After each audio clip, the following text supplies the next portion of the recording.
Bem-vindos, amigos. Nós estamos aqui nesse momento iniciando a nossa roda de conversa, o nosso bate-papo com o projeto Palavras Trocadas. Esse projeto é incentivado pelo Fundo Municipal de Cultura, realizado através de recursos do Programa de Apoio e Incentivo à Cultura, Fundação Cultural de Curitiba e Prefeitura Municipal de Curitiba. Programa de Apoio e Incentivo à Cultura, Fundação Cultural de Curitiba e Prefeitura Municipal de Curitiba, apoio e incentivo à cultura, Fundação Cultural de Curitiba e Prefeitura Municipal de Curitiba. Desliguem os microfones, por favor. Cultural de Curitiba e Prefeitura Municipal. Isso, desliguem os microfones. Pessoal, então vamos agora apresentar os nossos convidados, tá? Temos aqui Guto Maia, que vai fazer parte desse bate-papo. Ele é pai de um jovem autista e de vários outros filhos, e um dos fundadores da primeira escola do pensamento fora do padrão do Brasil, não é? E do mundo também. E é multiartista, né? É músico, produtor cultural, enfim, é um homem multimídia. Temos também Marco Aurélio Romagnoli Tavares. Ele atuou como titular da Promotoria do Adolescente em Conflito com a Lei em Curitiba, pai de duas crianças, uma de 6 e uma de 8 anos. O Paulo Blitos é cineasta, estudioso de filosofia e pai de uma psicanalista. Manuel Oliveira, nesse momento curtindo 40 graus lá em Barcelona. Manuel, ele está vivenciando múltiplas culturas agora na Europa, na Irlanda, né? Nesse momento na Espanha. Ele é pai de um cientista social dedicado a causas indígenas, especialmente, e de uma moça que é artista e ativista também em vários locais, né? E eu aqui que estou fazendo essa apresentação inicial. Sou produtor cultural, diretor de teatro, cinema, de ópera, etc. E optei desde cedo por não ter filhos. Eu vou passar agora a palavra para a Joanita, que vai fazer a mediação do nosso bate-papo, tá bom? Bem-vindo a todos. Boa tarde, bem-vindo a todos. Eu vou primeiro explicar o propósito desse encontro. É um encontro muito informal, quero que todos fiquem bem à vontade, por favor. O propósito é que vocês me ajudem, né, esses convidados e também quem está no YouTube, a pensar num espetáculo de teatro, a escrever um texto dramatúrgico, na verdade, explorando a dimensão literária da dramaturgia. E eu vou contar para vocês um pouco o que a gente tem já de enredo e de construção de personagem, e falar um pouquinho da intenção desse encontro e desse texto. Bem, o texto, o argumento do texto é um personagem que está no momento do parto da sua namorada, ela vai dar à luz, e ele entra em pânico com a ideia de colocar uma criança nesse mundo que a criança não escolheu, né? De certa forma, ao pôr crianças no mundo, a gente está impondo um mundo um mundo que ela não escolheu, né? É uma escolha nossa de ter filhos, não é a escolha da criança nascer. Então, essa ideia e toda a influência que esse rapaz recebe, esse fato de uma criança que ele não desejou, que ele não, enfim, uma gravidez acidental. E ele se depara agora com esse novo papel de pai, na iminência de assumir esse novo papel, e entra em pânico. E a construção desse personagem e os diálogos entre ele e o personagem antagonista, que vai ser um amigo, que enquanto esse personagem protagonista está em pânico, o amigo vai tentando acalmá-lo com um discurso de que olhar o lado positivo das coisas, esse discurso que a gente está ouvindo muito agora, né? Nem veja essas notícias, se você vê muita notícia ruim, né? Pare de ver notícia ruim que ajuda, enfim, veja o lado positivo das coisas, né? E revela-se que esse amigo também não é um pai modelo. né? Mas depois eu comento um pouquinho mais com vocês a respeito disso. Então, o propósito, não se preocupem assim, em, digamos, não é dar sugestões para a peça especificamente, mas é compartilhar comigo ou conosco as suas experiências, os seus medos, as suas angústias, os seus ou os que estão por aí nos circulando, né? Para que eu possa daí trazer elementos dados de realidade para dentro desse texto que é uma ficção, né? A minha relação, eu fui jornalista a vida toda, a minha relação com a literatura passa muito também pela leitura da realidade. E eu quero mencionar para vocês aqui algumas notícias. A gente fez um levantamento de algumas notícias que poderiam, hipoteticamente, influenciar esse pai em pânico, certo?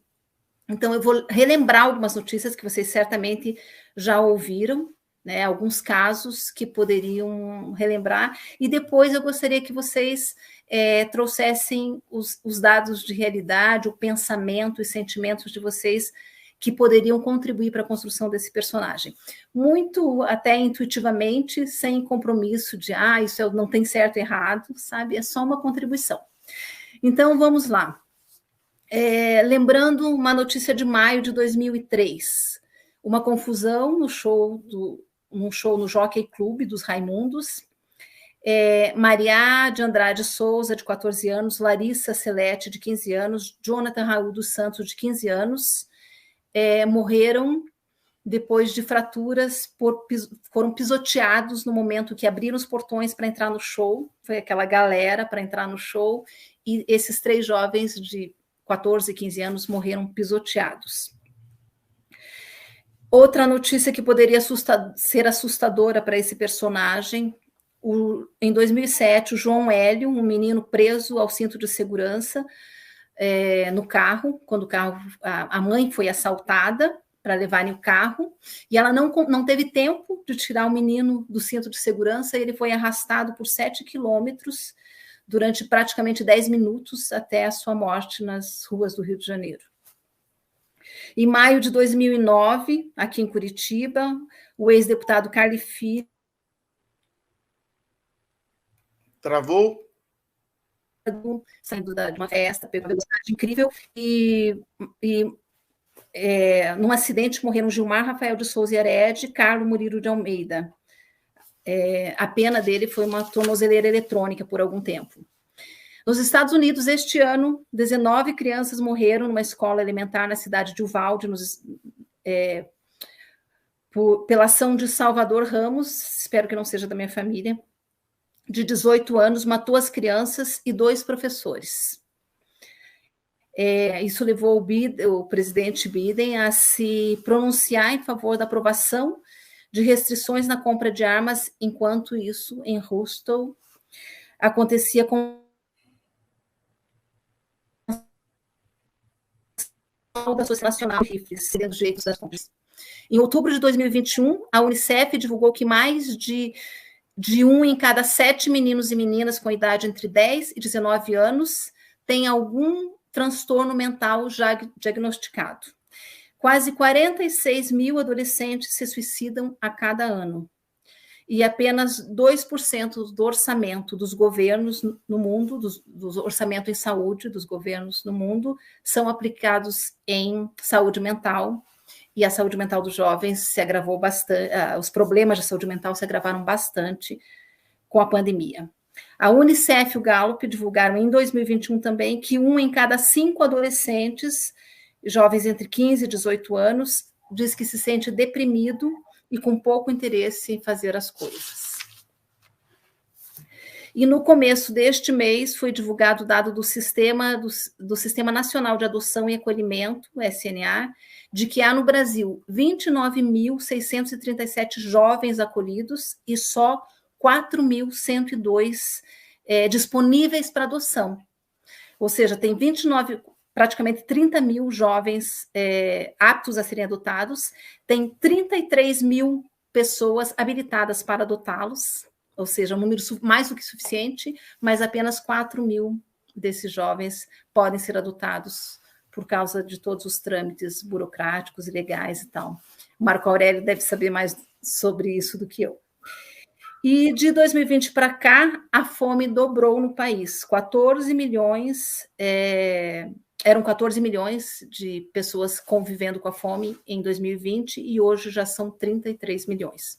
Então, alguns dados só para a gente pensar assim que esse personagem talvez até tenha motivos, olhando para esses dados, de sentir pavor ao colocar uma criança no mundo, né?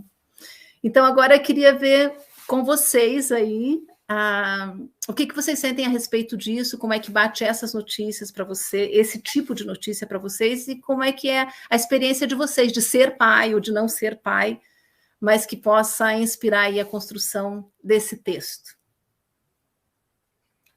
Tá, podemos então estabelecer uma ordem de fala? Pode ser, vamos sugerir Começa assim. você. Eu falo daí na ordem das imagens, o Guto, o Manuel, o Marco Aurélio e o Paulo, que... Deixa eu tirar aqui, tá? Cadê o Paulo? O Paulo sumiu? O Paulo sumiu. Teve problema de conexão, talvez. Bom, vamos lá então, né? Vamos começar. Vou começar então.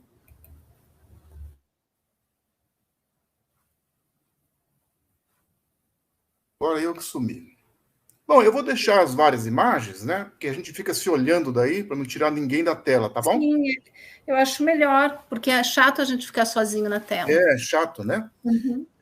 Bom, eu vou ser sintético e rápido, né? Eu decidi não ter filhos desde muito cedo, né? Eu vou elencar aqui algumas coisas rapidamente, o porquê disso, né? Em primeiro lugar, porque eu fui uma criança que tive deficiência física aos 6 meses e com muitas dificuldades até os 12 anos, quando comecei a andar, né, com órtese. Então, isso já era um motivo para eu pensar, sabe, nas dificuldades de enfrentar um filho tendo problemas físicos, né? Depois que eu comecei a andar com órtese e tal, eu já diminuiu essa dificuldade, né? Mas, assim mesmo, eu continuei sem muita vontade de ter filho para enfrentar essas situações, né? Bom, outro problema que me levou a não ter filho foi a minha família. Família muito problemática, né? Muito cheia de conflitos de todos os lados. A minha mãe teve 9 filhos. Um deles morreu, era gêmeo com a minha irmã, morreu já bem novinho, né? E com doenças graves e tal. Eu já com paralisia infantil, né? E aquela montoeira de criança, dificuldade de subsistência, a luta de trabalho, né? Aquilo tudo acho que já me mostrou assim que eu não teria muito interesse em ter filho, tá? Caiu mais alguém aí, eu acho que foi o Romagnoli, né? Ah, não, o Marco. Voltou o Paulo e caiu. Vou tirar alguém do estúdio aqui, só um minutinho. Isso, o Paulo. Quem que está faltando agora? O rapaz nosso amigo de Barcelona. O Manuel, né? Ah, ele caiu. Ele teve um problema de conexão lá. Conexão lá. Uhum. Tá. Bom, outro motivo que me incentivou a não ter filhos foi olhar o mundo, né? Como a Jonita leu agora essa série de eventos aí, né? Olhando para o mundo, falando, não, é melhor eu adotar uma criança, se for o caso, do que ter um filho, né? Tanta gente, tanta criança abandonada e precisando, né? Mas eu não adotei também, né? Acho que o Manuel voltou aí. Deixa eu só ver. Desculpa, gente, que eu estou parando porque eu estou coordenando também aqui e falando, mas eu, né? O Manuel. O Ju é convidado e é também quem está nos ajudando aí na transmissão. Voltou, Manuel. Ok. Então, é essa questão de olhar o mundo e também sentir que não daria, né? Outra coisa também, eu estou sendo muito sincero para vocês aqui, espero que não seja tão contundente, né? Eu estou falando só de coisa ruim, mas tem coisa boa também, né? Ter filho. Obviamente que tem, eu sei que aqui tem... O Guto tem filhos, o Paulo tem uma filha, o Marco Aurélio tem 2, e o Manuel também. E a Jonita tem quantos, Jonita? Uma filha, né? Eu sei que é uma maravilha ter filho, o aprendizado, o crescimento humano, espiritual, não é? Isso é maravilhoso. Eu estou só enfocando coisas tristes, mas não quero dizer para vocês que eu não sou amargo e não tenho nenhuma antipatia por criança. Pelo contrário, eu amo criança, animais, né? Mas foi uma opção pessoal minha, porque também quando eu me deparei com a minha definição de vida, que seria ser artista, com todas essas outras coisas que eu falei não dá, né? Vou viver na corda bamba, com vários tipos de problemas né, que eu citei, e ainda com criança, não vai dar. Porque eu decidi com 17, 18 anos que seria artista.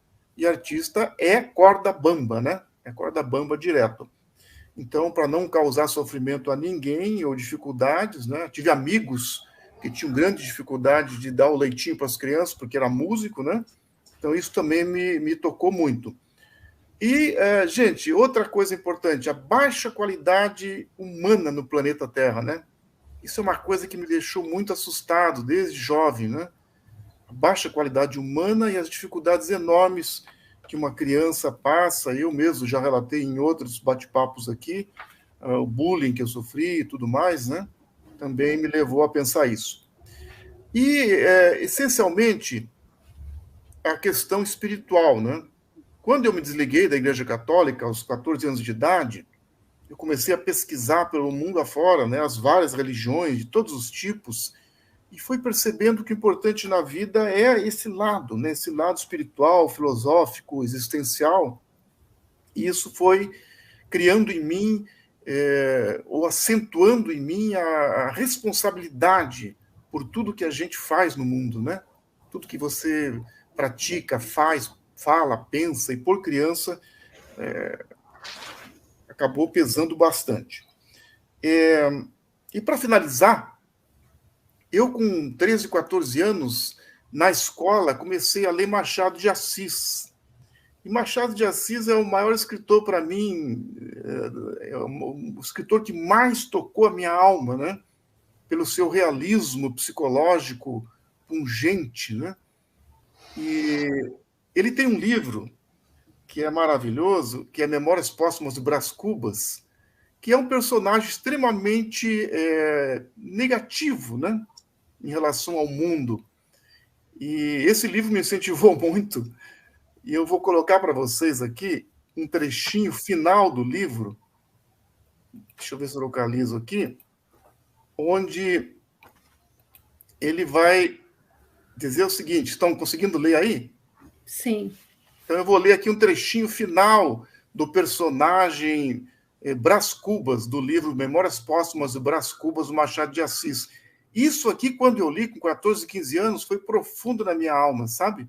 Então ele diz assim, ó, quando ele vai, né, praticamente morrer e vai entregar o seu corpo aos vermes, né? Ele termina o livro assim, não sei se alguém já leu o livro, ele termina o livro, abre o livro e termina dizendo, vou entregando meu corpo aos vermes que agora terão o seu trabalho de me desintegrar, né?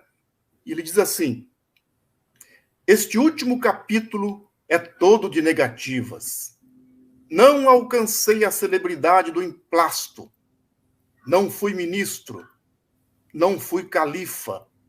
Não conheci o casamento. Verdade é que, ao lado dessas faltas, coube-me a boa fortuna de não comprar o pão com o suor do meu rosto. Mas não padeci a morte de Dona Plácida, nem a semidemência do Quincas Borba. Somadas umas coisas e outras, qualquer pessoa imaginará que não houve míngua nem sobra, e, conseguintemente, que saí quite com a vida. E imaginará mal, porque ao chegar a este outro lado do mistério, achei-me com um pequeno saldo, que é a derradeira negativa deste capítulo de negativas. Não tive filhos, não transmiti a nenhuma criatura o legado da nossa miséria. Gente, desculpe as brincadeiras negativas, mas são reflexões, né? Que tocaram a minha vida, então eu sou composto um pouco disso tudo, tá? E termino a minha fala aqui, passando então para o Guto Maia. Por favor, Guto. Obrigada, Ju. Bom, boa tarde a todos. Joanita, parabéns pelo projeto. É um prazer estar podendo contribuir com a nossa experiência.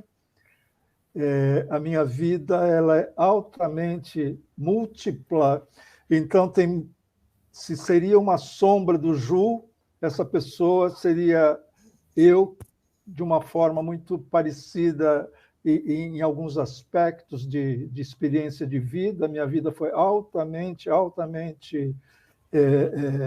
múltipla em todos os sentidos.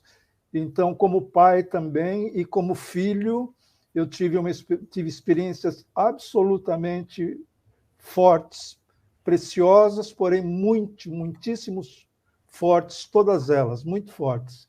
Então, se fosse intelectualmente, se fosse pela racionalidade, certamente haveria muito menos paz no mundo, com certeza, por conta de todos esses detalhes que nós assistimos, as notícias que a Jonita trouxe e o que nós vemos todos os dias, né? Então, isso tudo é muito claro e fica muito evidente. Eu tenho 4 filhos, adultos, todos eles formados.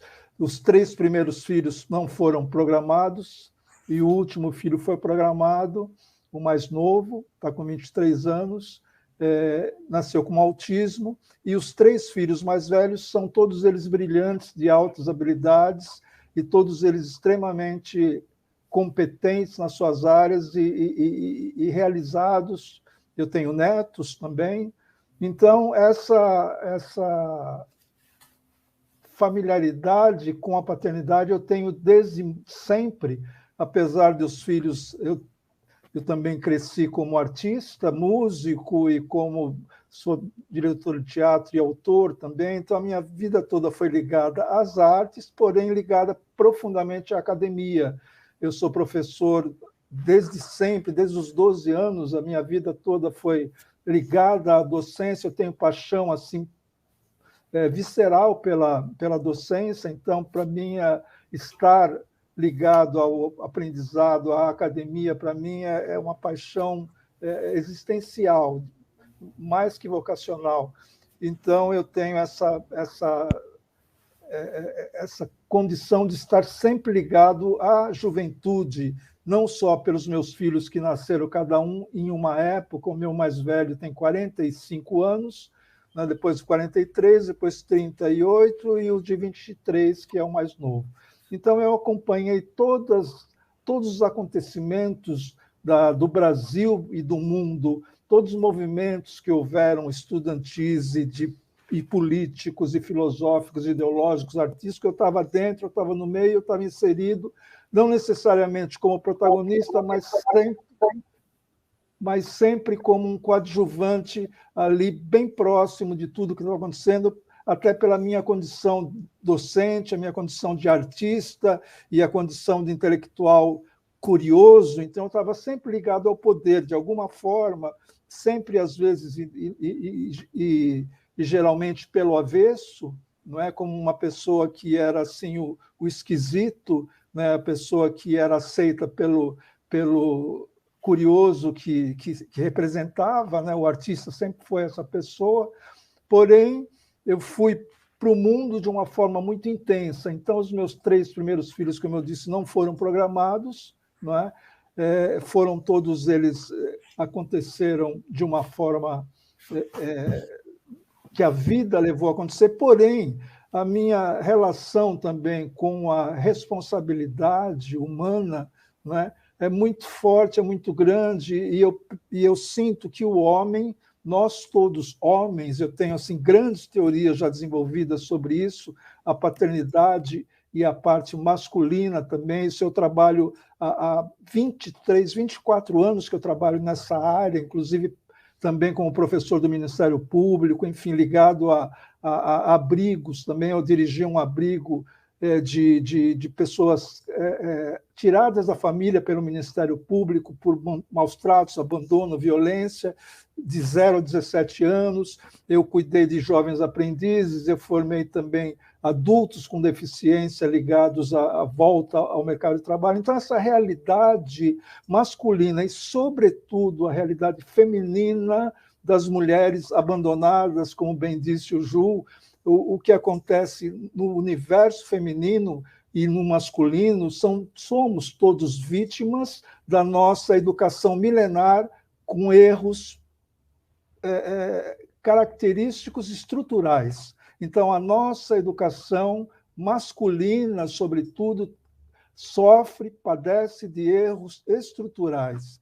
Eu culpava muito meu pai por ser um cara que não me acompanhou em nada. Eu fui atleta vencedor, eu fui atleta dedicado, eu fui músico vencedor, dedicado, venci festivais, ganhei. Eu fui ator, eu tive peças premiadas, inclusive em Curitiba, nos apresentamos no Arame, no Teatro de Arame. Então, eu sempre estive perto de pessoas altamente talentosas, eu tive grandes mestres em todas essas áreas, e fui uma pessoa que se destacou porque eu tinha essa verve, essa necessidade de autoafirmação, até porque meu pai foi uma pessoa que não me deu essa segurança, ele não foi um exemplo como homem para mim, porque ele era alcoólatra, e aos 5 anos eu já o vi, né, assim, de uma forma muito precária, e para mim ali já morreu o modelo masculino,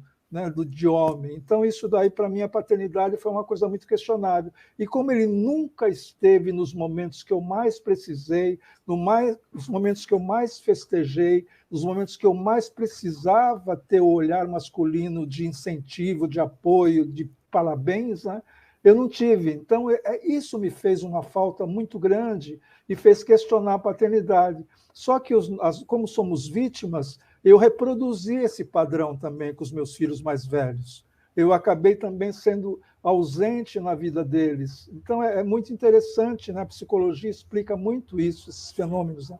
Enfim, mas aí o quarto filho, né?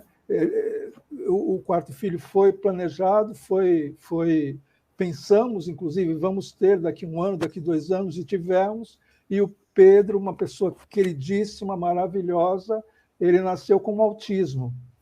Então, a partir do autismo, e sobretudo 1 ano antes a minha mãe ficou cadeirante por um AVC, eu passei aí sim ver o mundo de outra forma. Então, esses 24 anos eu venho trabalhando intensamente essa parte do ativismo da pessoa fora do padrão. Daí essa construção toda que foi feita, e eu tenho assim altas teorias também sobre a paternidade e a maternidade. Depois, para contribuir também, vai ser muito prazeroso. Eu agradeço muito o convite, vai ser muito... Só uma dúvida, Jonita. Você já tem o viés que essa peça terá? Vai ser uma comédia crítica? Vai ser um drama? Eu pensei a princípio em uma comédia, mas enquanto eu pensava nessa, eu fiz outra comédia e eu descobri que eu não tenho muito talento para comédia, meu talento é mais para drama, então eu não garanto que saia uma comédia. Porque... Pode sair uma tragicomédia, então, acho que vai ser mais adequada. Uma tragicomédia, Ok, obrigada, Guto. Manuel agora? Quem está na... Manuel, por favor. Okay. Então, eu vou falar para vocês sobre as minhas verdades, sobre os meus caminhos. E essas verdades, daqui 2 minutos, já não são mais verdades, porque eu também não acredito em verdades. Mas como eu caminhei por elas até agora, então elas são as minhas verdades. Eu tenho 2 filhos. Primeiro, também tive um pai ausente. E ao ter um pai ausente, te deixa com muito medo de ter filhos. Mas tive, como a maioria de vocês devem ter, uma mãe presente. Então, esse ditado que diz que pai é qualquer um e mãe é única, para mim, é completamente verdade. Eu tenho 2 filhos, um filho que vai fazer 33 anos, uma filha que vai fazer 28 anos, os 2 brilhantes. Eu, como o Guto disse, a gente reproduz estereótipos na vida sobre aquilo que você viveu. Infelizmente é assim, mas a gente vai fazendo essas coisas. Fui um pai presente, essa é uma diferença do meu pai para mim. Eu fui um pai presente, cuidei, estava sempre perto deles, mas esse pai presente, os homens, no meu ponto de vista, são bundões. Nós, homens, enquanto pais, nós somos bundões. As mulheres têm uma força significativa que a gente não consegue compreender. Então, quando um homem tem um filho e se separa da mulher, ele acaba abandonando o filho. E ele esquece que filho é para a vida inteira. Mas eu sempre pus para os meus filhos que eu não era amigo deles. Eu disse para eles assim, para os meus 2 filhos, antes de ser amigo de vocês, eu sou o pai de vocês. E o pai é aquele que dá regras, aquele que vai... Porque a vida me ensinou assim, dar regras. Não que eu era extremamente duro, essas coisas, mas eu sempre dizia, depois que vocês entenderem que eu sou o pai de vocês, nós vamos ser belos amigos. E assim foi construída a minha relação com os meus filhos. Foi uma relação... Eu tive o privilégio de estar casado com uma mulher durante 35 anos, então essa deficiência de ternura que eu tinha, ela compensava. Então, essas coisas faz parte de uma simbiose. Então, eu sou muito orgulhoso dos meus filhos, 2 mentes brilhantes, um cientista político, antropólogo e um intelectual de primeira linha, uma artista fabulosa, uma multiartista também extremamente brilhante. E nesse ponto, hoje, mas houve um tempo que eu sempre pensava assim, os filhos irão sofrer aquilo que eles têm que sofrer. Os filhos vão ser felizes o quanto eles tiverem que ser felizes. A minha parte é uma parte de coadjuvante. Até eles passarem da adolescência, embora a adolescência hoje vá até os 30 anos, mas vamos computar que a adolescência vai até os 20, que é o período mais difícil que a gente tem nesse convívio com os filhos. Convívio que eu digo porque é naquele momento que eles acham que a verdade é a verdade deles, que nós somos ultrapassados, que eles veem as coisas de forma diferente. Mas eu passei por isso, eu realmente tinha medo de ter filhos, embora meus filhos foram programados, mas eu tinha medo de ter filhos, porque você se sente nesse mundo. Putz, primeiro você pensa nesse lado material. Eu tenho que dar sobrevivência, eu tenho que dar educação, eu tenho que dar sustento, e baseado nisso, eu justifico a minha ausência de pai. Isso é uma coisa que os homens fazem com maestria. Eles dizem assim, nesse modelo antigo, que já não existe mais hoje, ainda bem, o pai diz assim, não, eu tenho que trabalhar duro para fazer, e aí ele não lembra que a mãe trabalha duro em casa, que a mãe trabalha duro cuidando dos filhos, e que a mãe trabalha duro fora, e que ela consegue fazer tudo isso sem justificar nada, ela só vai fazendo. E eu lembro que muitas vezes, quando isso é uma verdade absoluta, quando os filhos choram, eles não querem o pai. Por melhor pai que eu seja, eles querem o peito da mãe. E eu lembro de algumas cenas, por exemplo, meu primeiro filho, quando ele nasceu, para vocês terem uma ideia, eu fiz um curso para aprender a cuidar de um bebê. Eu fiz um curso de 2 semanas que eu queria saber como eu cuidava do bebê. Então, ele chorava na madrugada, a minha mulher extremamente cansada, porque trabalhava fora, então eu pegava ele no berço, punha no peito dela, ela dormindo, ele mamava, eu punha de volta na cama. Então, essas coisas eu aprendi que, por melhor pai que eu seja, eu continuo sendo um pai medíocre. Eu acho que é mais ou menos isso, mas eu sou muito feliz e eu estou num momento oportuno, porque meu filho vai ser pai agora. Então, eu vou ser avô em dezembro. Parabéns! Isso é fantástico. E eu não tinha essa... Eu já vou fazer 60 anos esse ano. Eu falei assim, putz, será que vou ser avô? Será que eu não vou ser? e eles me deram um presente, que eu vou ser avô agora em dezembro. Então, eu estou entrando num outro estágio nesse momento, que eu quero ser um avô presente. Obrigada, Manuel. É isso. Marco? Oi, tá dando para ouvir? Tudo ok? Tudo ok. Nós estamos na área rural aqui, por isso que oscila bastante a internet.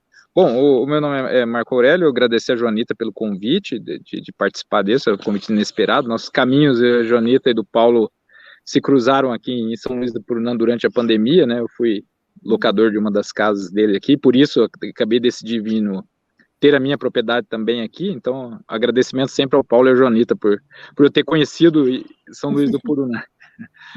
Eu sou promotor de justiça, eu ouvi todos também que falaram antes de mim, o Júlio, o Guto, o Manuel, só para fixar a primeira coisa, que já fazer o contraponto, que o fato do pai não estar presente é ruim, mas o meu pai sempre foi presente e eu nunca tive a mínima vontade de ter filho. O filho não fazia parte dos meus planos de vida, nunca fizeram, assim, não era uma coisa inerente.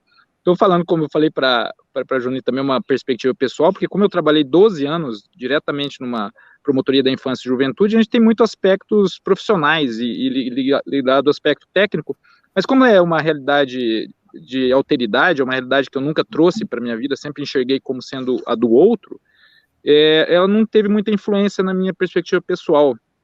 Todos esses desastres, essas coisas trágicas que a Junita trouxe, eu tenho várias outras, muito piores até do que essas, e trágicas para trazer, mas ela nunca me identifiquei com elas, assim, ó, se eu tiver um filho, ele vai acontecer, pode acontecer isso com ele, por isso eu não quero ter filhos.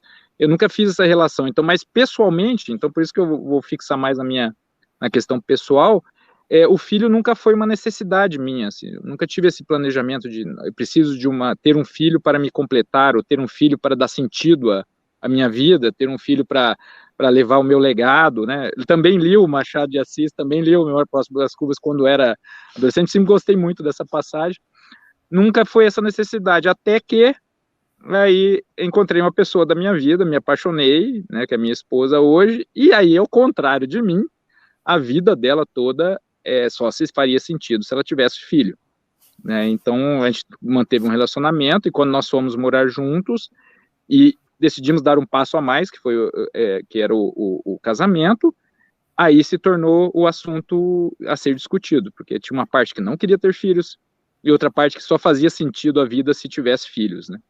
Então a gente ficou nesta discussão durante praticamente 2 anos, até que, enfim, eu resolvi assumir os riscos de ter filho, né? Porque hoje, pensando para trás, na verdade, como diz o Manuel, a gente é um baita de uns cagão, né? Porque, na verdade, eu era medo de ter filho enfim, e assumir os riscos e abrir mão das minhas coisas, um pouco de egoísmo também, abrir mão do meu projeto de carreira, do meu projeto de vida, do meu profissionalismo, porque não tem jeito, você tira seu tempo, sua vida vira outro tipo de vida, e você tem que estar disposto para não se frustrar, para não ser uma pessoa, né, amargurada, não ter uma pessoa que... Você tem que ter a consciência de que sua vida vai mudar. Você vai ter pessoas que vai depender de você, pessoas que vão estar contando com você para várias coisas, e se você ser um pai presente, você vai ter que mudar, né? Vai ter que mudar, vai ter que fazer coisas que você não planejou. Então, como eu planejei muito minha vida, eu sou uma pessoa que planeja muito, né? Eu já era promotor de justiça com 23 anos de idade, né? Então eu sempre quis ser promotor de justiça e sempre planejei muito. Entrar o planejamento de um filho na minha vida foi uma mudança muito radical e de muito pensamento, né? Então por isso que eu demorei 2 anos para ter. Tivemos a minha primeira filha, Rosa, hoje com 12 anos, e decidimos também parar aí. Uma filha estava ótimo, estava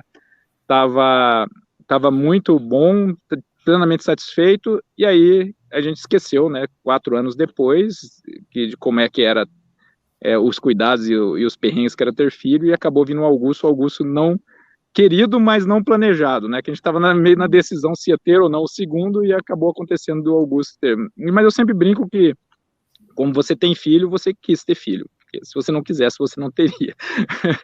Então, hoje nós temos os dois, a Rosa e o Augusto. Hoje eu numa mudança pessoal de perspectiva, não me vejo sem filhos hoje, assim, eles trazem hoje um enriquecimento para mim, para minha vida de crescimento como pessoa, como profissional, como ser humano muito grande, né? Então, as conquistas deles, assim, de uma forma ou de outra, são um reflexo nosso, das nossas conquistas, e tudo aquilo que, eventualmente, eu abri mão, conscientemente abri mão de ter na minha vida, hoje eu me vejo recompensado nas conquistas deles, né? Cada conquista que eles passam, cada fase de vida, nós temos aqui todos com filhos em fases diferentes de vida, mas cada conquista deles, de uma certa forma, é uma conquista nossa, e assustadoramente quando a gente vê eles refletindo a nossa forma de pensar, a nossa forma de agir, os nossos valores, né? Isso é o que mais, assim, me satisfaz assim, nessa paternidade, né?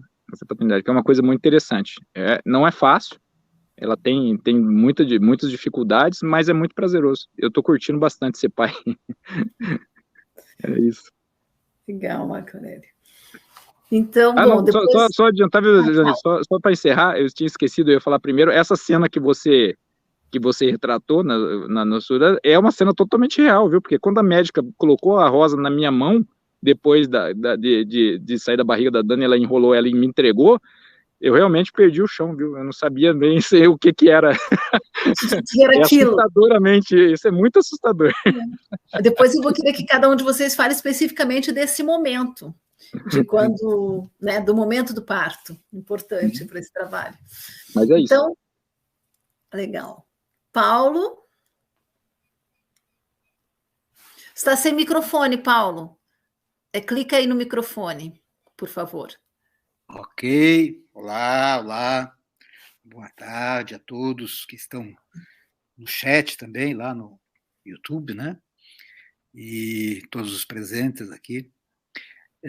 Eu vou comentar sobre a função paterna, né? A questão do pai, a questão paterna, né?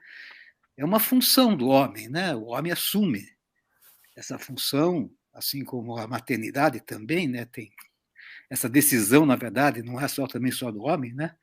É da mulher também, muitas vezes, né? Mas a mulher está lá no parto, né? Sofrendo no corpo. E o homem está pensando aí se quer ou não quer ter filhos, né? Parece que tem uma coisa aí, a mulher está no corpo, está gestando, e o homem pensando. Isso eu acho que reflete um pouco essa questão da função paterna, da nossa estrutura, né? Do homem e da mulher, dentro da nossa cultura, da nossa condição social, política, econômica, né? O homem do pensamento e a mulher do corpo, né? Parece que tem uma história um pouco assim na nossa cultura. Eu penso que a função paterna, né? Ser pai, depende de que homem é esse, né? O que é esse homem? Como é esse homem, na verdade? O pai, ele pode ser isso, pode ser aquilo, pode ser, né? Vai ter cada situação específica de história pessoal, né? Mas tem essa função homem, esse homem que está aí. No caso, o homem, eu falo do ser humano até, não quero nem separar aqui entre gêneros e né? O ser humano, né? Esse ser humano, ele foi produzido, né? Culturalmente. Nós temos o pai, a gente tem a visão. Vocês ouviram falar da TFP? Tradição Família Plínio Salgado, né? É da minha época. A primeira briga que eu tive com uma pessoa na escola, na saída da escola, foi uma briga, aquelas, te pego na rua, te pego na saída, aquelas coisinhas assim de jovem, né? 14, 13 anos, sei lá. Era com um cara da TFP. Acho que na escola, lá no intervalo, na hora do intervalo, a gente comentou alguma coisa, eu não lembro da situação, mas queria me pegar na saída. Teve aquela bagunça lá na saída e tal. Tradição, família e propriedade. Essa é uma condição, me parece, muito intensa, muito forte na nossa cultura. A tradição, pensando lá, a TFP tinha coisa até monárquica, né? Diz que eles queriam o retorno à monarquia e tal, né? Mas a tradição, de uma forma geral, se pensar no monoteísmo, né? Na tradição da igreja, a tradição católica, que nosso país tem muito forte, né? Se pensar na família, né? Que é a sustentação, tida como a sustentação da sociedade, né? É a célula, né? Que dá sustento para uma sociedade. que dá a base da sociedade, né? E a propriedade. O homem que não é próprio, ele não é próprio, né? O homem não consegue, é o animal talvez que tem mais dificuldade, ele tem uma cabeça muito grande. Ele para nascer, ele nasce prematuro. Ele não consegue já se movimentar, né? O cavalo nasce, a gente vê aqui na área rural, né, Marco Aurélio? O cavalo saiu lá da égua, já está em pé ali, já está ficando em pé, já está se virando. O neném, o humano, não, né? Ele é prematuro, ele nasce prematuro por causa da cabeça grande demais, senão não sairia. E daí ele depende bastante dessa relação, né? Da função paterna, materna e tal, né? Ele depende bastante. E o pai surge como aquele que determina e, como até o Manuel falou, né? Tem um discurso de mestre. Os valores, as regras. Na nossa sociedade isso é muito forte, né? A estrutura do pai é uma sociedade patriarcal. Né? As verdades lá vêm talvez lá da Grécia, já no Bom Cidadão, com Sócrates, né? As ideias platônicas do pensamento está ligado de ser o mais alto que o homem, né? Pode atingir. O pensamento e o corpo estar aqui como um sensível, né? Um mundo que vem de um poder superior. Essa é a nossa cultura, não é? Vem do monoteísmo, um Deus lá em cima que criou tudo. Vem de um pensamento ligado a esse divino, um pensamento separado do corpo, o mundo do pensamento, o mundo das ideias, né? O mundo perfeito, né? O corpo sendo uma cópia, às vezes um simulacro, não tão perfeito assim. Então, um mundo que vem de uma separação mesmo e de um poder do pensamento sobre os corpos. Daí a questão da propriedade, né? O homem não é próprio, então ele adquire propriedades para a sua sustentação, para a sua identificação, e a propriedade sobre as terras, sobre o outro, que é muito valorizado, né? No nosso sistema, na nossa cultura. Direito à propriedade, está lá na Constituição americana, né? Direito à propriedade, o indivíduo tem o direito à propriedade, o mercado, como é que é? O governo representativo, o mercado livre, o mercado que determina, e o homem o pai, né? Vira um provedor, não é? Provedor. Essa propriedade que ele tem em relação ao outro, aos filhos, aos seus bens, né, aquilo que ele consome, aquilo que ele adquire, ele começa a prover, mas baseado nessa relação de propriedade, um poder sobre o outro, sobre os filhos, um poder na relação mesmo homem-mulher, tanto a mulher também, né? Tem a propriedade do homem, a história da monogamia como obrigatória, como uma condição quase exigida, né? Na relação homem-mulher, a relação homem-homem, né? Mulher-mulher, essa relação de propriedade, um para o outro. Me parece que isso é a base, não é? Na nossa cultura. E daí, pensando essa cultura, onde é que nós chegamos com isso? Com o TFP, Tradição, Família e Propriedade, como base forte, sustentação mesmo de uma cultura. E onde é que nós estamos chegando com isso? Essa situação toda, hoje vivida, hoje está muito claro, já vem há muito tempo, né? Se pensar a construção do homem, ela se dá no século XVIII, a ideia do humanismo, né? Que homem é esse, a subjetividade humana começa sendo construída, mas é fortemente construída no século XX, a partir do capitalismo, a partir lá do império mesmo americano, né? Que se difundiu de uma forma mundial, né? Veio a interferir até hoje, né? Estados Unidos, OTAN, essa história toda que está aí e tal, né? Tem um império aí que fabricou também um homem para isso. Fabricou. Tem como é que é? Um documentário da BBC de 2002, o século do ego, século XX. Eles comentam nesse documentário como se construiu a ideia da subjetividade humana. Como esse homem foi construído a partir dos interesses do capital, de consumo, de aumentar consumo. Foi logo depois aquele problema econômico que teve nos Estados Unidos, na década de 20, né? Surgiram as figuras dos assessores de relações públicas. A depressão, Grande Depressão. Grande Depressão, exatamente. Daí começaram a incentivar um trabalho de criar um movimento para gerar o consumidor, para que pudesse o capitalismo se desenvolver, a venda, né, o comércio, o mercado se tornar autônomo, né, e hegemônico, como é hoje. E aí começa a se desenvolver todo um sistema capitalista, neoliberal. Eu diria que hoje chega às raias do fascismo, por negar as diferenças. Nós estamos voltando à TFP, principalmente em alguns lugares, com a extrema-direita. Não que a extrema-esquerda também não tenha problemas, porque também está lá, tá centrada num Estado, lá como o comunismo acabou, né, querendo reverter, sair de um capitalismo, mas criou um capitalismo de Estado. Por quê? Está centrado também na posse, no poder sobre.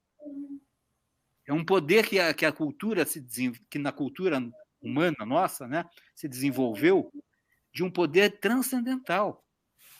Um poder que vem de cima para baixo, do monoteísmo, das ideias platônicas, que se impõe sobre todos nós, sobre todos os pais, e nega a própria vida, porque é um poder que vem de fora.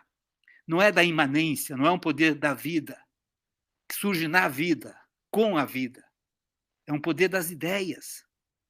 A filosofia socrática, platônica, é uma filosofia de ideias. As ideias colocadas à frente do vivo, à frente daquilo que movimenta, que é o vivo, que é o dia a dia, que é a natureza. E isso se impôs para todos nós, para todos esses pais. Eu acho que pensarmos quem são os pais, quem somos como os pais, quem somos como homem, como ser humano. Em primeiro lugar, como é que você vai ser um pai diferente de como você é como homem? E se nós, como homens, estamos cristalizados num ego, fixos, em geral, claro que tem vários, né? Estou falando de uma forma geral, mas a tendência, tanto que está aí, essa pandemia, essa situação, esse caos, esse nosso sistema político, social, econômico, ele não é favorável à vida. Ele se impõe sobre a vida e só para aqueles que, claro, que está melhorando até, né? Que até melhora um pouco, melhorou nos últimos 20 anos os dados estatísticos, de que melhorou a questão da pobreza, diminuiu o nível de pobreza nos últimos 20 anos, agora, entrada do século XXI, o nível de pobreza parece ter diminuído um pouco. Agora, não é a questão só da pobreza, da riqueza, do consumo, mas a questão da vida, da qualidade, aquela situação que a Joanita falou, como é que uma espécie leva seus descendentes a ter uma atração pelo suicídio? Será que esse mundo é esse mundo mesmo que foi construído por nós, humanos, e, né, pais, mas com seus filhos, temos coletivo aí, vivendo essas situações até de suicídio em jovens? Me parece sério, sabe, a gente pensar no homem, para daí sim pensar, eu posso ser pai, eu sou pai, fui pai, Mas essa questão pessoal, essa questão, cada um vai ter as suas razões, suas histórias próprias, né? Eu tive relações com meu pai, não interessantes, assim, assado, isso aí tudo bem. Agora, a condição humana que se estabeleceu no planeta, que me traz à tona essa questão de quem somos e o que fazemos com o que somos. Como fazemos. Muito mais do que importa, muito mais importa do que o que, é como fazemos o que fazemos. Eu acho que nós temos aí sinais, né? Pandemia, isso aí eu fiquei horrorizado, eu não acreditava quando as primeiras imagens que eu vi lá em começo de 2020, né? Foi 2020? Foi, né? Que daí as pessoas parecem que caíram na rua, tinha umas imagens que circularam assim, né? As pessoas andando caíram na rua e tal, né? Diz que na Itália teve coisas horrorosas. Eu estive lá na Itália ano passado, que foi realmente umas coisas bem... Mas nós chegamos a um ponto, parece que existe uma... Eu tenho uma viagem, assim, eu gosto de um pensamento meio louco, assim, meio livre, fora de padrão, o Guto fala, né? Será que o capitalismo nosso não está sendo apreendido pelos vírus? Gerando uma disputa de mercado, inclusive. Os vírus, o Covid tomou conta, e de repente agora tem a varíola do macaco, tem não sei o que outro lá, não sei o que e tal. Então, né, eu voltei da Europa com um problema de pele. Agora, parece que o capitalismo humano ele se transfere para os vírus, eles não aprenderam. Será muito louco isso? Muito fora de padrão? Os vírus estarem aprendendo com os humanos a desenvolver um sistema de disputa de mercado? Não sei, tem algumas músicas que estão surgindo por aí, alguns artistas que às vezes vão por aí também. Mas eu acho que essa condição do pai... É uma boa pira.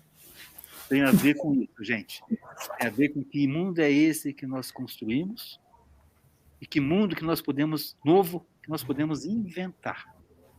Nós temos uma coisa transcendental. O capital, o dinheiro, virou Deus. Aquela coisa da igreja, lá da Idade Média e tal, toda a história da igreja, do soberano, né? Os reis e tal, transformou-se no capital, isso. É um absurdo hoje como esse mundo, né, econômico aí, esse mundo... O cara está viajando, passeando no espaço, né, para 5 minutos no espaço, para dar uma volta, fazer um passeio, para talvez, né, buscar desenvolver aí a tecnologia para buscar um outro país, né? Um outro país, não, outra terra, né? Um outro planeta, né? Porque isso aqui talvez não dê mais conta né, para todos nós. Então, realmente, eu acho que a questão da função paterna é uma situação... Para que mundo que eu estou, né, atuando? Para que mundo qual a minha participação, qual a minha contribuição e para que mundo que eu vou estar atuando como um pai? Se eu quiser ter um filho, ou, né, como um homem, se eu não quiser ter um filho. Acho que é mais ou menos isso, sabe? Essa questão, para mim, ela é mais parece que é uma outra pegada aí que a gente tem que olhar. Eu trabalho, basicamente, o meu estudo é a física, a ciência, é a filosofia, é a psicanálise e xamanismo. O que nós temos aí de imanente nessas áreas? E sair dessa visão transcendental, que vem de cima para baixo, que se impõe sobre a vida e que nega a vida. A imanência é própria da vida. É a vida que se autoproduz. Aí daí ela se produz para manter-se, para dar continuidade. Não é isso que está aparecendo, que está acontecendo na nossa forma de organização, né? Era isso, acho, gente. Um pouco fora do, talvez, padrão. Cholita, caso você queira, eu posso colocar as observações das pessoas de novo, né? O que todo mundo falou, você vai comentando, né? O que você acha?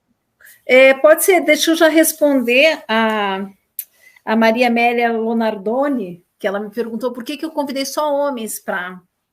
Na verdade, eu convidei a todos, mas eu enfatizei o convite aos homens e só os homens que colocaram a cara aqui, né? Porque eles dificilmente colocam a cara para falar o que sentem dos seus medos, das suas angústias. Então, Maria Amélia, porque eu estou escrevendo como autora, eu me coloquei esse desafio de escrever numa voz masculina, né? Dois personagens masculinos. Porque para mim seria muito fácil falar dessas coisas do ponto de vista feminino, né? Eu faria isso com o pé nas costas, mas eu acho que isso já temos demais na literatura, né? Essa fala da mãe, da mulher e tal. Então eu queria provocar os homens mesmo para eles falarem desses medos, dessas angústias do ponto de vista masculino, porque o meu personagem é masculino e eu não estou nesse lugar de fala do pai, do homem. E tenho essa curiosidade como autora, como escritora, então eu fui atrás de satisfazer essa curiosidade, né? De provocar os homens para falar sobre as fragilidades deles como pais, né? Porque sobre maternidade todo mundo fala da mãe, né? A mãe é um assunto muito já como é que eu vou dizer? Não batido porque é inesgotável, né? Mas é muito comum já a gente ter esse discurso feminino a respeito da criança, do vínculo com a criança e tal, e os homens falam, eu acho, ainda é insuficiente o discurso masculino a respeito disso, dessa relação com a criança, desses medos, desse enfrentamento, né, desse papel de pai. Então, eu quis provocar uma nova pauta, digamos assim, né? Porque lembro que a minha origem é do jornalismo, né? E no jornalismo a gente tem até uma brincadeira assim que para a gente ensinar, quando a gente vai ensinar o jovem jornalista, né? Tem uma frase que é clássica, que é assim: se o cachorro morde o homem, não é notícia, mas se o homem morde o cachorro, é notícia, né? E na literatura também é um pouco isso, né? Eu, pelo menos como autora, estou buscando falar de alguns assuntos que eu acho necessários falar e que eu vejo que não são tão falados, né? Então, por isso essas angústias paternas, né? Olha, a Cléo Busato está dizendo que não temos livros bem polêmicos na atualidade sobre maternidade.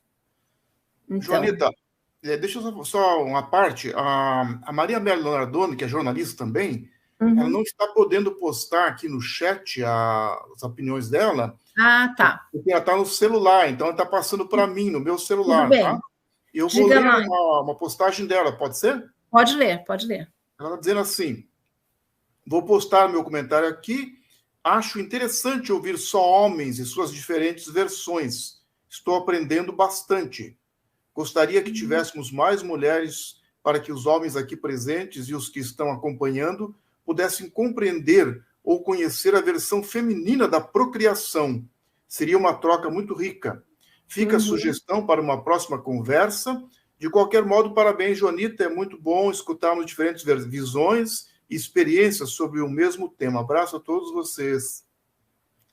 Obrigada, Ana Amélia. E, de certa forma, já estamos fazendo isso, né? Tem a sua manifestação aí, a da Cléo também, da Cléo Busato, que é escritora, também está falando aí do ponto de vista feminino, né? De uma mulher que não teve filhos e que sofre o preconceito mesmo, né? Das pessoas, essa cobrança, né? Em relação à mulher, de por que ela não... como se a maternidade agregasse valor à mulher, né? E a Cláudia Venturi também, olha aí, ó. Eu tenho certeza que tenho condições de amar igualmente alguém que não tenha o meu sangue. Não me sinto incompleta por não gerar uma criança. Minha autossatisfação não depende disso, né? Assim como no amor romântico, né? Tem aquele discurso de que o outro se completa, né? Se completa a tampa da panela, né? O outro lado a outra parte da laranja, não sei o quê. Talvez nessa fala da Cláudia, ela tenha falando exatamente de menos propriedade, né? Exatamente. Não, assim, não precisa. O filho não é uma questão de completar a pessoa, né? A mulher é inteira, assim não como tem que ser um filho para ser amado. para ser amado ou para se completar. O filho, muitas vezes, ele pode servir como um instrumento mesmo dessa carência, né? Como uma saída para essa carência, que para algumas pessoas pode até funcionar assim, né? Ter um filho para ter alguém que o cuide, né? Antigamente se falava muito isso, né? Nas famílias tradicionais, ter um filho para ter alguém que cuidar da pessoa quando ela ficar velha. Então a criança meio que como um instrumento, né? Como um plano de previdência, né? Ou a criança para satisfazer essa necessidade de amor mesmo, de carinho, para preencher os vazios, né? Rise Kingdoms. Não me vejo trabalhando para sustentar outro ser, sou muito egoísta. Ok, Rise. Você fez um comentário sobre falar como foi a maternidade. Eu tive o privilégio e o prazer de assistir os partos dos meus 2 filhos, tanto do Gustavo quanto da Manuela. E no Gustavo, como eu disse, eu tinha feito um curso, estava preparado, pronto para saber qual era a hora do parto, a hora que a bolsa ia sobrar, as contrações, então estava tudo, eu tinha essa versão. E cheguei no hospital para ver o parto dele, e esse hospital proibia os pais de assistirem partos que fossem cesárea. Só podia assistir se fosse parto natural. Mas a médica era minha amiga, eu me paramentei, eu parecia um médico por aquelas máscaras, eu falei, ninguém vai saber se eu sou médico, se eu sou pai, agora eu vou entrar e ver esse negócio aqui também. E realmente, quando aquele momento é um momento de medo. Eu confesso para vocês que senti muito medo. Eu estava muito feliz, mas eu senti muito medo. Quando a médica faz a incisão e você vê um corpo se abrindo para dar vida a outro corpo, eu falei, meu Deus, aquilo eu guardo uma imagem que eu quase entrei em pânico.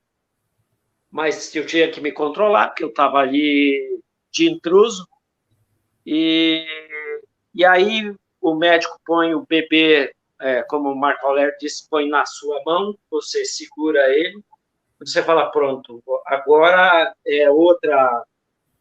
os teus medos não fazem sentido, você precisa ter coragem para carregar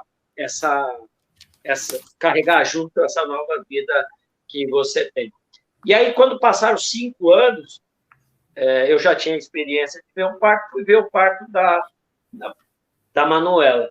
Também foi cesárea, e o anestesista gostava de pagode. Então, o anestesista falou para mim assim, nós podemos ouvir um pagode aqui enquanto a sua filha nasce? Eu falei, claro que nós podemos. Então, foi já uma coisa, eu já não tinha mais medo daquele momento, porque eu já tinha passado isso 5 anos depois. Então, foi um momento de pânico e um momento de prazer ouvindo pagode. Então, vai ver que a minha filha, ela é DJ também, entre outras habilidades, eu acho que ela ouviu música desde que ela apareceu no mundo, dos primeiros sons foi pagode, e acho que isso ajudou ela a desenvolver essas aptidões também, não sei, isso é uma suposição. Então... Manuel... Desculpa. Fale. Não, pode falar, complete, por favor. Então, mas foram cenas fortes. Eu acho que, para mim, essas as cenas... Acho que talvez essas cenas são as cenas mais fortes de momento de você dizer assim, bum, tive um filho, agora tive uma filha. Então, esses momentos são marcantes e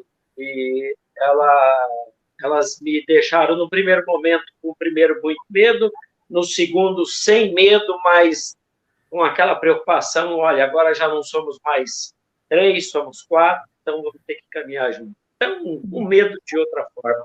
Mas valeu muito a pena, eu tenho 2 filhos brilhantes. Manuel, 2 perguntinhas para você responder rapidamente. Assim. Uma delas é, medo de quê? Você consegue nominar esse medo? E a segunda pergunta seria a respeito desse cursinho que você fez para ser pai. O que é que se diz para os pais num curso de pais, num curso que prepara para o parto? Você podia descrever algumas cenas desse curso que me deixaram muito curiosa, por favor? Olha, esse curso primeiro era dado por uma enfermeira lá em São Paulo, e ele te ensinava as coisas mais simples, a trocar a fralda do bebê, a saber distinguir choro de fome, choro de dor, choro de mãe. Olha só as coisas.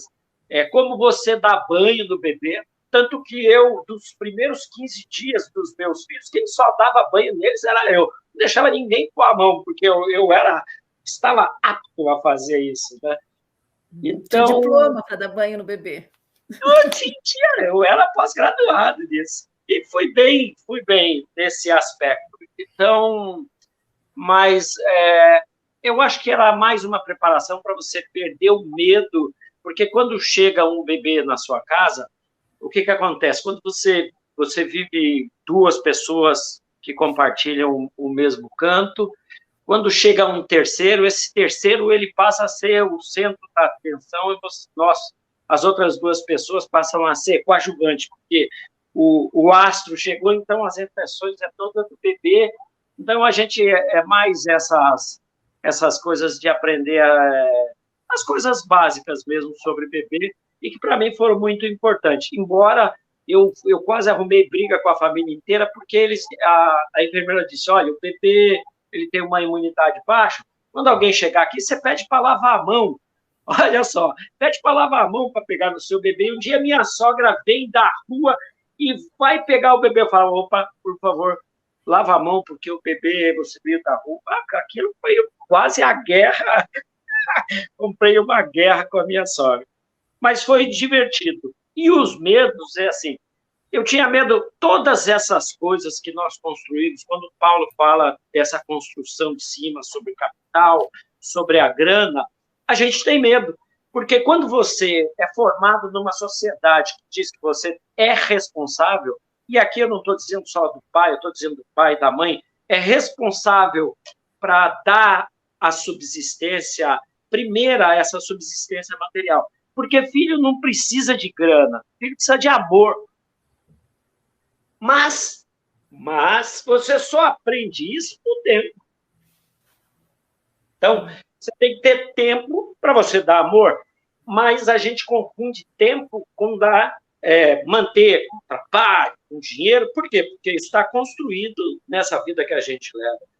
Então, eu sempre digo para uma pessoa, quando alguém me pergunta, e eu evito de dar conselhos, porque eu lembro bem uma frase do meu filho chegou para mim e disse assim, olha, me faz uma gentileza. Só me dá um conselho se eu te pedir.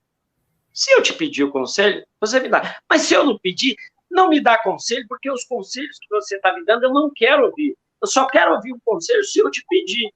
Não interfere na minha vida com esses conselhos. Isso ficou marcado. Isso deve fazer mais ou menos uns 10 anos, e a partir dali eu parei de dar conselho para eles. Eu passei a escutar quando eles me pediam, não é conselho, porque conselho é aquela máxima de você lavar coisas sujas para tornar elas mais limpas, né? Não é esse o meu propósito. Então, toda vez que eles conversavam comigo, aí já numa fase de amigo, eles tinham a liberdade, e a gente tinha essa liberdade de tratar, eu aprendi que o que eu mais aprendi nesse meu tempo é que eles precisam de tempo, de amor e de cuidado. E que a grana é assim. Obviamente, nós vivemos num país medíocre, nós falamos medíocre e é uma mediocridade de construção histórica que a gente também tem que levar em conta, econômica, que no fundo, as nossas preocupações são preocupações que não têm muito valor. Acho que se as pessoas pensassem assim, ó, filho precisa de amor, e não precisa necessariamente ser seu filho. Se você adotar um ser, eu sou desse princípio, você adota um ser igual a você. Para você se apaixonar por ele, é uma coisa muito simples. É só você dar amor e ele te dá amor. Então, isso é uma coisa interessante. Para mim, hoje, E agora, sendo avô, eu vou transcender, eu já vou ter um outro patamar, não vou dar conselho, eu vou só dar meu tempo, eu só vou dar amor, eu vou pensar em outras coisas. Pessoal, algumas observações aí. O Marco, acho que caiu a linha dele lá Não, em São Luís do Brunã. o Marco passou um recadinho agora que chegaram com entrega de móveis na casa dele. Ele Tá. teve que E sair o Guto, lá de São Paulo, entregadores. tinha me avisado também que tinha que sair às 4 horas, tá? Certo. Agora são Eu tenho, 4h15. eu tenho aqui uma outra colocação da jornalista Maria Amélia Lonardoni para você, Jonida. Posso ler? Pode. Ela diz assim: eu entendi a questão das personagens masculinas, e para você, como autora, creio ser um desafio. A sugestão de ouvir mais mulheres é talvez de criar um personagem masculino com uma visão feminina sobre ter ou não ter filhos, pois, afinal de contas, o mundo já apresenta muito mais uma visão masculina de mundo. Penso que equilibrariam, né? E traria algumas discussões interessantes. É uma boa sugestão, Ana Amélia. Vou incorporar. Obrigada. Eu queria aproveitar também para fazer uma homenagem aqui à esposa do Manuel, que eu conheci, que era uma pessoa maravilhosa. Sem querer emocioná-lo, Manuel. Ok. Bom, vocês falaram muito aqui, eu percebi que foi bastante enfatizada a questão da responsabilidade financeira sobre essa criança, esse ser que chega, né? E a questão o Manuel falou desse medo, né? Outros, o Guto, acho que se não me engano, também falou desse medo, ou foi o próprio Ju que falou do medo, né? Não ter filhos, até também no começo lá por causa desse medo, né, Ju? E com relação às influências da cultura mesmo, que o Paulo já trouxe um pouco isso, né? Mas a internet, né? Na verdade, a internet está sendo a grande educadora da vez, né? Educadora entre aspas, né? Assim como foi a televisão, que né, se criou até o termo babá eletrônica, né? Porque na verdade as mães tinham que trabalhar, tinham suas atividades e a televisão ficava ensinando a criança, né? Educando a criança. E hoje tem a internet, que é um poder muito mais abrangente do que a própria televisão, né? Como é que vocês se sentem em relação a isso? O que vocês pensam, mesmo o Ju, que não é pai, mesmo quem é mãe ou quem não é mãe, que está aí no YouTube, o que vocês pensam a respeito disso? Dessa rede de influências sobre a qual a gente não tem controle e que às vezes muito nocivo, né? A criança está sujeita a propaganda nazista, às vezes na internet, né? Enfim, como é que o como, né? O Paulo trouxe bem a questão. O que a gente já sabe, mas o como lidar com isso? Está sem áudio. Eu posso, então, já que você falou em como, né? Eu acho que é fundamental, na verdade, as redes sociais é uma realidade, né? Está aí. A realidade construída por nós e implementada, e que tem seus benefícios e tem seus malefícios, como tudo. Né? Então, eu acho que fundamental é a pessoa que está junto com, né, o mais jovem, com a criança que está acessando, é estar conversando, né? É poder estar conversando, ter um tempo, né, Manuel? O Manuel falou, né? Para dar mais esse amor. Na conversa ali, na argumentação, o que é isso que você está vendo? E conversar, trocar, ter esse convívio, essa experiência junto com o jovem, com a criança. Porque não a internet está aí mesmo, vai aparecer, mas o que está vendo? Como é que se vê isso? Conversar mais.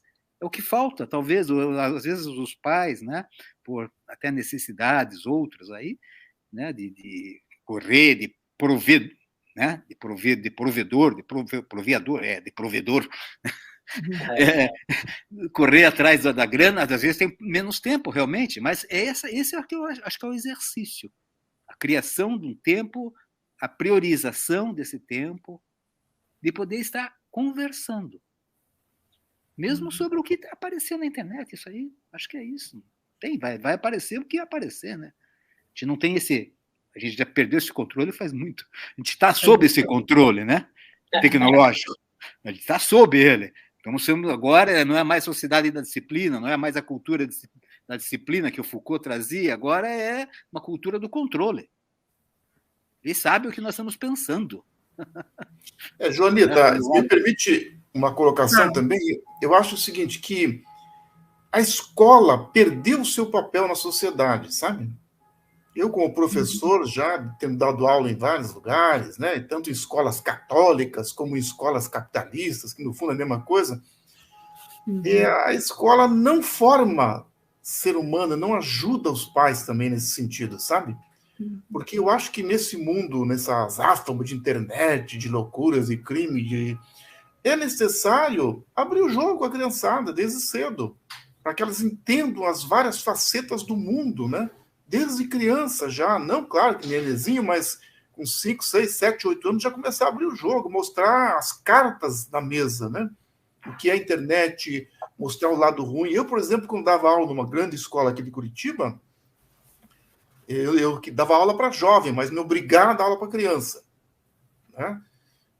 Quando, nos primeiros dias de aula, abria a porta, aquela criançada vinha correndo desesperada, subindo na mesa, na cadeira, né, em todo lugar.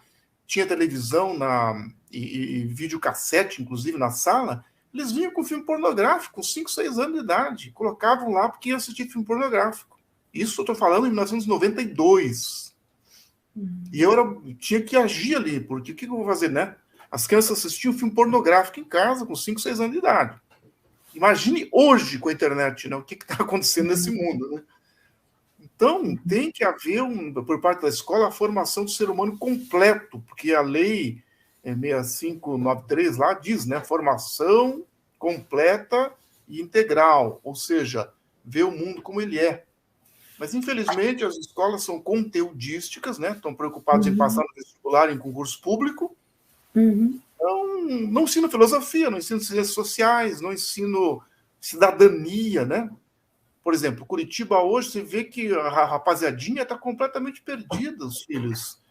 Você está andando na calçada, o cara de bicicleta em cima de você, de moto em cima de você, o cachorro gigante sem focinheira, quer dizer, tem lei para isso, não pode andar em calçada, não pode andar com cachorro sem focinheira, não pode cuspir na rua. Na Inglaterra, você cospe na rua, você leva uma multa e... Sabe? Então, a educação está falha. Eu, como professor, estou completamente, triste com a função da educação. E com os pais nem se fala, né? Pai e mãe viraram um artigo de luxo, porque não tem mais função no mundo, né? Salvo raras exceções, como vocês que estão aqui, eu acho, né? Vou aproveitar a deixa do Ju, você falou das crianças com 6 anos de idade assistindo filme pornográfico, né? Eu já comecei essa pesquisa para esse texto há mais tempo e entrevistei uma pessoa que já é uma fonte secundária, mas a partir disso tem uma cena delineada para esse texto que não é bem a cena, mas vai ter um momento de revelação em que esse personagem amigo do protagonista revela-se que ele não tem mais uma relação com a filha, uma boa relação com a filha, porque em um determinado momento ele foi a um prostíbulo com a cena. Vou descrever a cena assim, o que eu estou antevendo da cena. Em determinado momento, ele vai a um prostíbulo com os amigos e aparecem as meninas, são chamadas e tal para fazer uma striptease ou algo do gênero, e uma das meninas é a própria filha dele. Isso já está construído a partir de um depoimento. Então, eu queria que vocês comentassem a respeito disso. Na verdade, eu vou falar um pouco da minha intenção nessa cena, seria tratar justamente do consumismo, da radicalização do consumismo, né? Porque aí, nessa cena, a menina é uma mercadoria, o pai é um consumidor, né? E a motivação da menina para fazer esse trabalho é comprar um carro que o pai não quis dar para ela, e ela precisa daquele carro que é o queridinho da galera, né, nesse momento. Então, queria perguntar para vocês como é que bate essa cena, o que suscita, como é que vocês se sentem em relação a isso, enfim. Olha, bom, eu tenho uma filha e tenho um filho, e lá, quando a minha filha tinha uns 13 anos, o Gustavo já tinha 18, ele arrumou uma namorada e a namorada dormiu em casa. Aí a Manu, a primeira coisa, logo depois disso, ela me chamou no canto e falou assim, escuta, quando eu tiver um namorado, ele vai dormir aqui em casa também, né? Aí eu falei assim, vai dormir aqui também, né? Vai dormir. Então, veja, eles entendem os sinais, entendeu? Sobre essa questão, eu vou me abster de falar não sobre o consumo, porque esse consumo é o que faz muitas das pessoas se prostituírem, muitas das pessoas fazerem coisas para alcançar bens materiais que não têm sentido na vida, que a gente só aprende com o tempo. Mas eu nunca, e aí vou fazer uma revelação que as pessoas que me conhecem sabem, eu nunca fui a um prostíbulo. Eu nunca fui a uma, vulgarmente chamada, uma zona, porque isso, para mim, era uma forma de consumo irregular, de poder irregular. E eu sempre quis me policiar sobre esse tipo de coisa. Eu achava que... E, olha, eu não sou puritano, para mim, as pessoas fazem da vida o que quiser, e se outras pessoas... eu não estou fazendo julgamento das mulheres, das prostitutas, que são seres humanos de boa qualidade, como qualquer um de nós. Não é isso que eu estou fazendo. Mas como eu não tenho... Mas essa é uma preocupação que a gente tem, porque como nós somos mal educados sexualmente, a gente fica com esses medos também quando a gente tem filhos. Então, nós somos muito mal educados. E acho que essa cena é uma cena realmente chocante e que eu acho que verdadeiramente acontece. Mas ainda, para mim, me choca essas coisas, ok? Sem ser puritano. Eu estou me falando, me choca pela relação de consumo, você dá a coisa mais importante que é você como um produto. Isso, para mim, ainda me choca. Eu gostaria de complementar essa colocação que você está fazendo, Manuel, mas também, né, de colocar isso, até de ampliar isso, né, porque a prostituição, ela se dá de muitas formas. Tem a prostituição do corpo, no caso das pessoas que vão, tem a prostituição da mente. Eu me prostituo quando eu me vendo por né? Eu estou trabalhando numa coisa que não tem nada a ver, mas eu preciso da grana. Eu estou me prostituindo. A nossa cultura, ela suscita a prostituição, a venda, o mercado, né? O homem das mercadorias, né? O corpo virou uma mercadoria, a mente, o saber acadêmico muitas vezes é uma mercadoria, até nas artes. Né? O caso lá dos índios, o caso do índio que se suicidou lá com o festival, lá em São Paulo, no MAP, né? Quando viu como aquilo foi prostituído, a obra que ele levou para o MAP lá, né? Dessa forma foi feita uma prostituição daquilo. O cara se suicidou, porque não batia com os seus. Né? Então, a prostituição é uma coisa bastante comum na nossa cultura ocidental. Né? Esse é um dos medos também, né, que a gente, como pai, como mãe, com certeza tem no mundo atual, né? E sempre teve, mas no mundo atual está bem difícil, porque não sei se está tendo mais casos ou se está se mostrando os casos. Né? Talvez a internet, com seu poder, esteja mostrando que realmente já acontecia há muito e muito tempo, né? Então a gente está cada dia mais assustado com isso tudo, né? A sexualização precoce, né?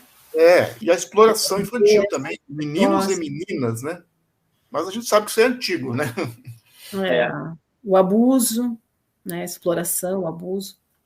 que muitas vezes, por exemplo, essa é outra questão, que a gente não se dá conta de o quanto isso é pernicioso e o quanto acontece o abuso com crianças na própria casa, e que a maioria das pessoas que abusam dessas crianças são pessoas da casa, pais, avós, amigos, tios. Quer dizer, isso ainda que seja uma coisa que acontece, mas é uma coisa dolorosa, assim, isso é muito vil.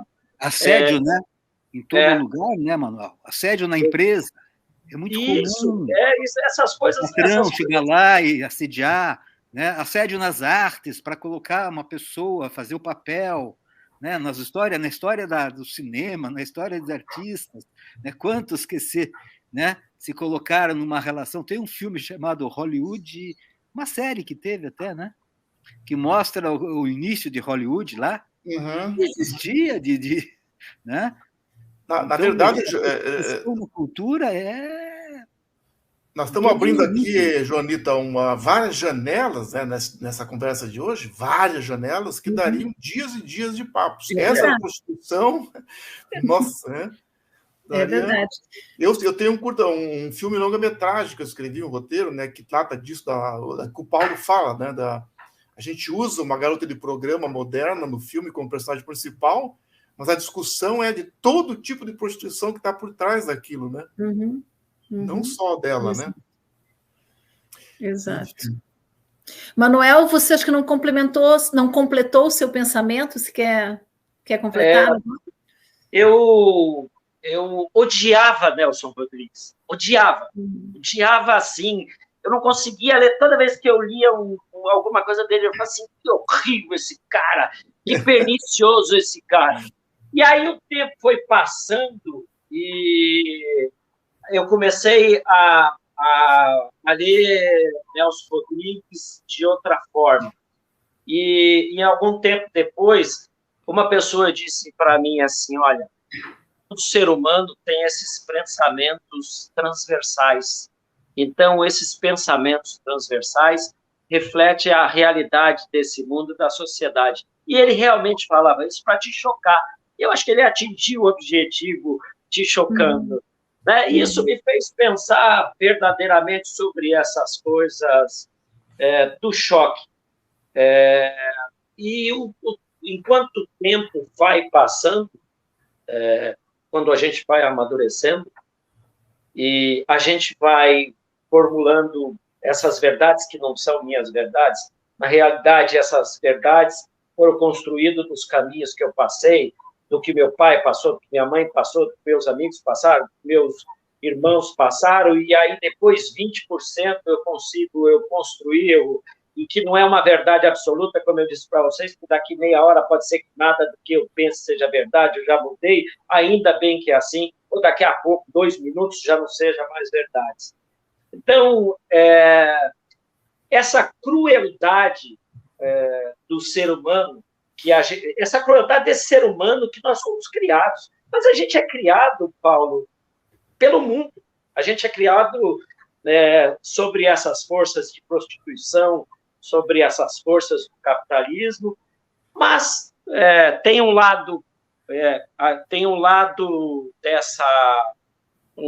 que chega tardiamente. A gente, como já tem no meu caso, no teu caso, e do Ju também, que já temos mais de quase 60, por fazer 60 anos, há um tempo que a gente começa ainda a acreditar que a ternura é possível, que o amor é possível, que a mudança é possível. Quando eu era jovem, eu achava que eu ia mudar o mundo, sabe aquelas coisas, vou mudar o mundo. Aí depois o tempo foi passando, eu falei assim, putz, se eu mudar a mim mesmo, eu já mudei o mundo. Mas melhor ainda, se eu der amor para os meus filhos e eles forem 2 pessoas boas, eu já mudei o mundo 3 vezes. Então, eu acredito que eu já estou num tempo e agora tenho um neto, então vou mudar o mundo, já mudei o mundo 3 vezes, isso para mim é importante. Joanita, não sei se nós estamos contribuindo com você nesse final de papo, né? Ou se você teria alguma outra questão que você quer levantar. Sim. Né? Não, eu quero fazer, só para completar essa cena, Eu já tenho o que o pai, já tenho assim na minha cabeça o que o pai vai fazer, esse pai que está no prostíbulo e aparece a filha dele como uma das garotas. Mas eu vou perguntar para vocês, o que esse pai faz? Qual é a atitude desse pai? Na minha concepção, né, como dramaturgo, teria que entender um pouco o que ele fez antes, sabe? Como é que foi a vida dele antes com ela, a relação dele com ela? Se foi uma relação de abandono, é bem complicado, né? Agora, se foi uma relação próxima e mesmo assim ela decidiu, né? Por isso, eu acho que eu daria um sorriso para ela e sairia. Uhum. Agora, se ele foi ausente, aí ele vai para um boteco tomar uma garrafa de uísque, entende? Vejo outra possibilidade, né? Uhum. Manuel. Olha, então eu aí vou de novo, eu jamais passaria por essa cena, porque eu não iria num prostíbulo, não fui, não vou. Mas se eu tivesse como... risco, né? Não seria um risco para você. Não seria um risco para mim. Mas eu diria que se eu passasse por essa cena, eu choraria muito. Uhum. Só. O que faz esse personagem? Eu acho inimaginável. Inimaginável. É cada caso, não dá para generalizar. Cada situação que o Ju falou, depende do que é a história. Mas não é realidade, Paulo, é ficção. Na ficção. Você inventa o que você quiser. Ele pode fazer qualquer coisa. Ele pode dar uma porrada, ele pode matar, ele pode sair, pegar e abraçar, né? Ele pode dormir, pode tudo. Na cabeça do homem, ele pode tudo dentro daquilo que ele está fazendo na vida dele. Uhum. Quer dizer, qualquer coisa que se inventar aí, né, vai atender uma situação específica possível. E qualquer coisa que você fizer, que você escrever, Joanita, já vai ter acontecido em algum lugar. É verdade. É verdade. Tanto que aconteceu, né? Não aconteceu exatamente assim, mas aconteceu parecido. Mas você pode pôr várias reações. Você pode mesclar várias reações. Uhum. Vocês querem saber o que na concepção da autora o cara fez? Sim. Nada. Não fez nada. Nem admitiu que era, nem fingiu que nem era filha dele. Não, eu estava imaginando aqui, porque a gente escreve. Para não ficar mal com os colegas, com os amigos. A gente que escreve e também dirige, né, tá com cena na cabeça o tempo inteiro, né? Então, quando você começou a falar, eu imaginei ele entrando no prostíbulo. Uhum. O que ele foi fazer nesse prostíbulo para começar, né? Quando ele vê a filha dele lá, a única coisa que me vem na cabeça, ele dá um sorrisinho meio assim, meio amarelo, né? E sair. Porque não... Uhum. Mas o que ele vai fazer? Ele não faz nada, mas ele sai, ele fica... Não, ele fica, ele age como se não tivesse acontecendo, ele não faz nada. Ele faz de conta que não a viu. Bom, Joanita, nós temos aqui talvez ainda bastante gente aí esperando. Diga aí, quais são as participações aí? Tem mais algum comentário no YouTube? A Cláudia, que tinha falado aqui, tem duas coisas da Cláudia ainda que eu não coloquei, que eu vou colocar. E depois eu gostaria de falar sobre o nosso próximo encontro, um pouco antes de nós terminarmos, né? Certo? Então, eu vou colocar aqui da Cláudia. Acompanhamento e muita conversa sempre.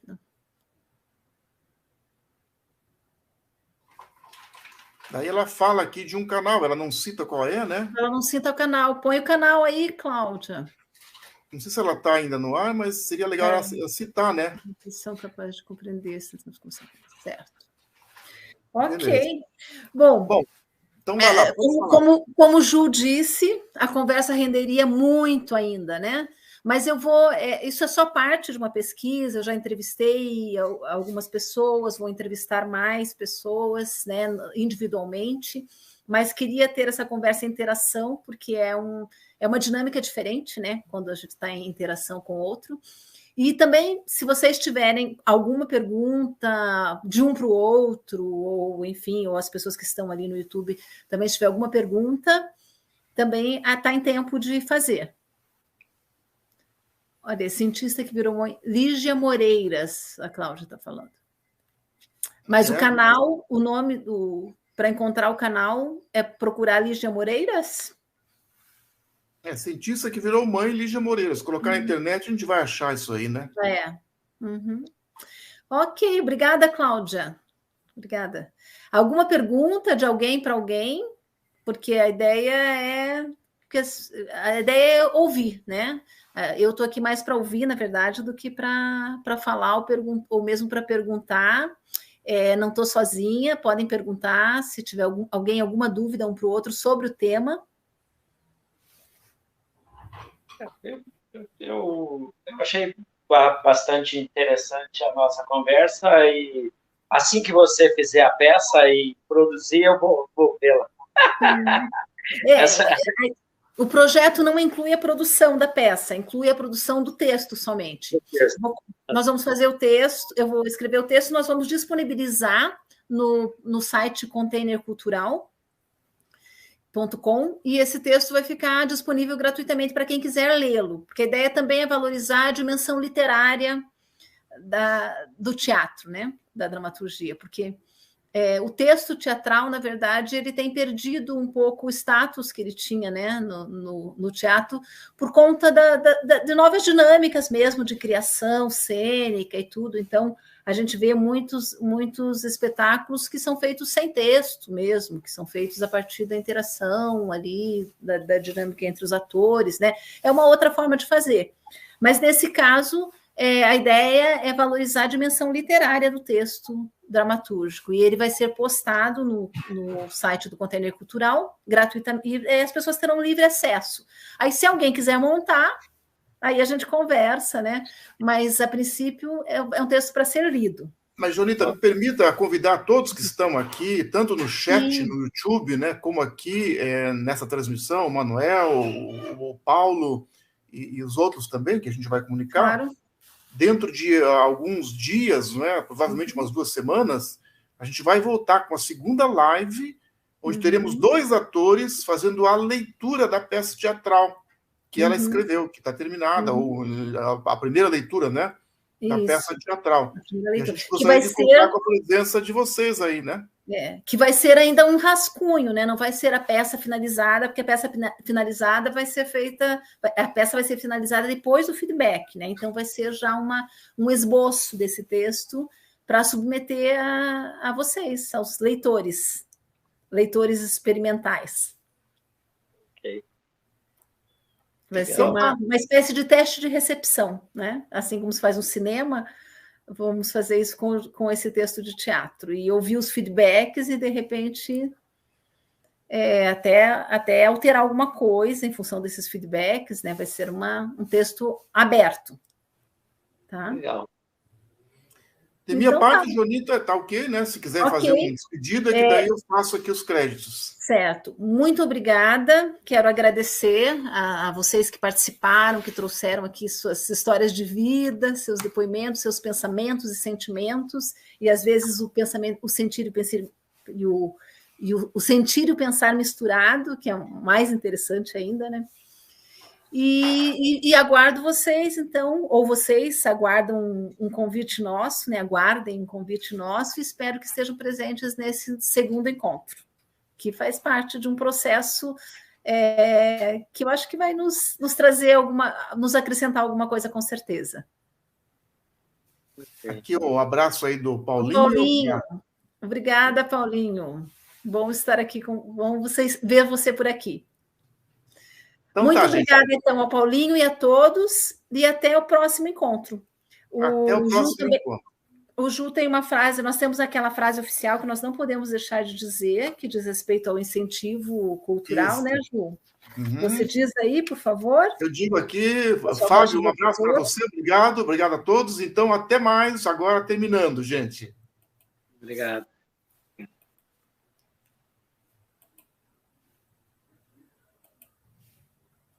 Projeto Palavras Trocadas, a primeira leitura aconteceu neste momento. Agradecemos a presença de todos. É um projeto realizado com recursos do Programa de Apoio e Incentivo à Cultura, Fundação Cultural de Curitiba e Prefeitura Municipal de Curitiba. Até breve!